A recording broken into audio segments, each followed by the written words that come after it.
Vlog good day 4. Morning, જય શ્રી કૃષ્ણ બધાને. સવારમાં ચા પાણી નાસ્તો કરતા હતા, મુદ્રાબેન રમતા હતા. મુદ્રાબેન એક ગયા. હા. પછી આપણે નીકળી ગયા કારખાને જવા. કારખાને ધીમે ધીમે તો ભાઈબંધ આવી ગયા હતા ગાડી લઈને. થોડુંક કામકાજ પતાવી લીધું આપણું. ત્યાં એ ડાયમાં થોડોક પ્રોબ્લેમ આવી ગયો, એ બધું પતાવવામાં આવ્યા. થોડુંક કામ હતું. વરસાદના વરસાદ જોયો તો વાદળા થઈ ગયા, વરસાદ આવશે.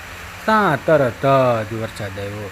અરે વરસાદ તો આવ્યો પણ ભેગા કરાય મોટા મોટા બધા ધબધબાટી ઘડીક તો બોલાવી દીધી કરાય. મૂઠો ભર્યો ને વર્જીન દાણાનો વરસાદ થઈ ગયો, એના જેવું થઈ ગયું. એ થયું તો હવે થયું તો હાલો હવે ઘર ભેગા થાય તો એસ્ટેટમાં થોડું પાણી ભરાઈ ગયું હોય તો પેલો વરસાદ કહેવાય, એમાંય પાછી કમોસમી. ઘેરે પૂગતા એ ધીમે ઘેરે જતા ગયા.